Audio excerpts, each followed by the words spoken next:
We're gonna need a bigger boat. You're gonna need a bigger boat.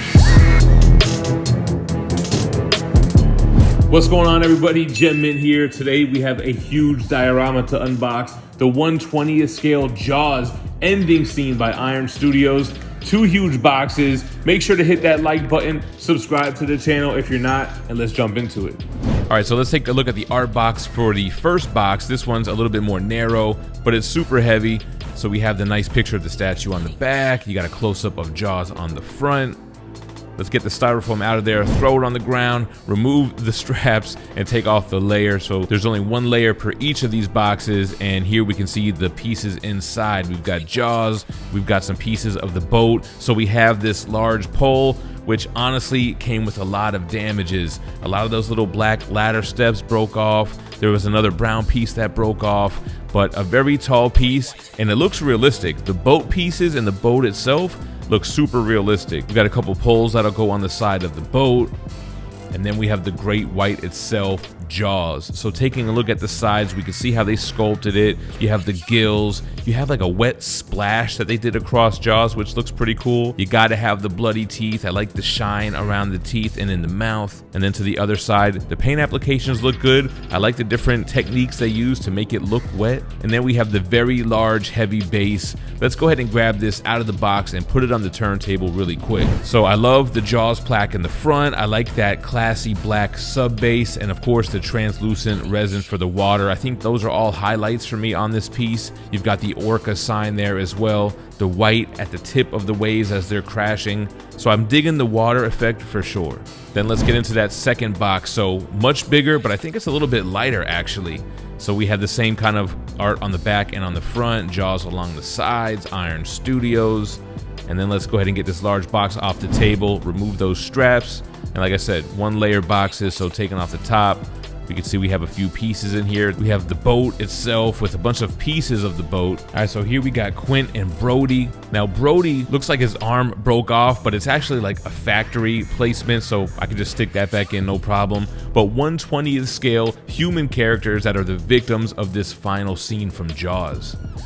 Then we have more of those, I don't know if you want to call them hooks or fishing rods that go on the side of the boat. And then we've got this plank that goes on the bow of the ship. It's kind of flexible the way you can key it in. The wood texture looks great, looks realistic, as well as the rails too.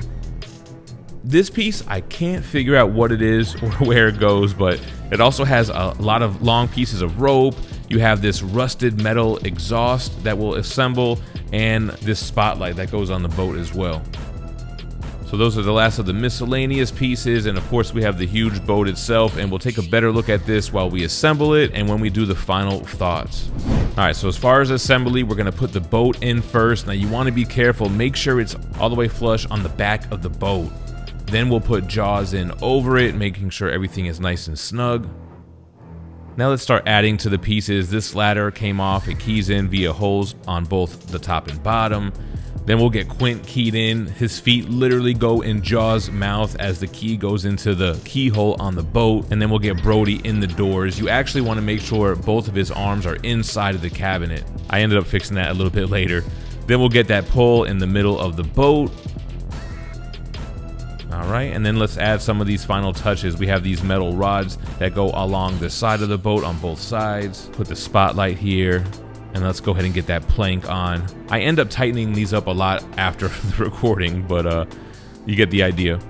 That little exhaust goes kind of behind this metal pole. And those rods that go along the side of the boat, I think I put them in the wrong way, but it kind of didn't seem to want to fit the other way. So all 6 of them go along the sides of the boat, 3 on each side.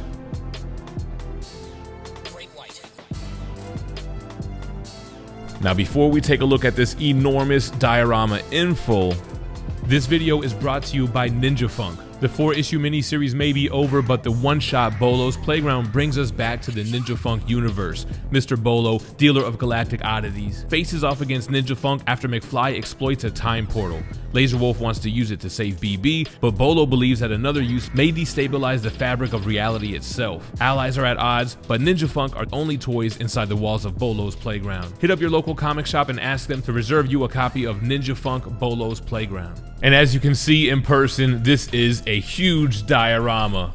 Man, this thing is massive. Let's try to get some dimensions on it. The height, what is that, the top of the mast? Just over 31 inches tall.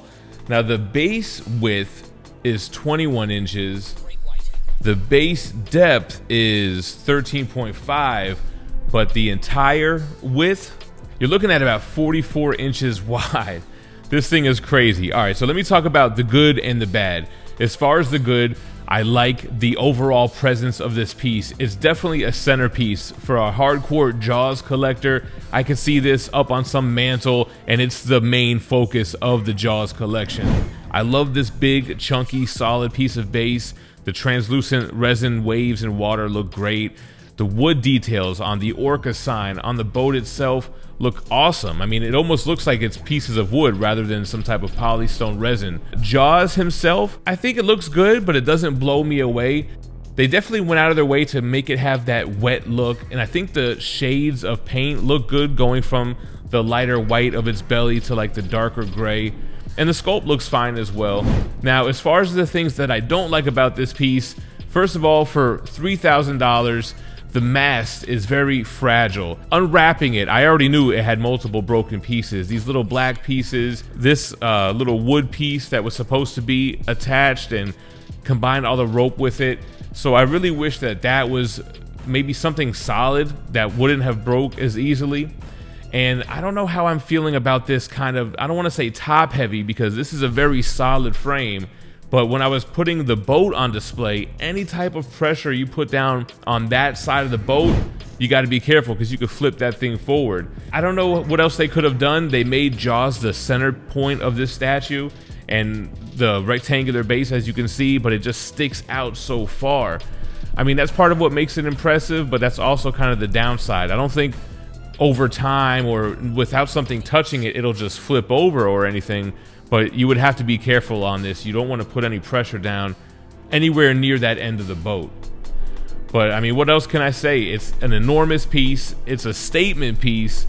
Let me know what you think about it in the comments down below. Appreciate you watching, and I'm gonna let this thing spin on the turntable for a little bit. Stay minty fresh, y'all. Peace.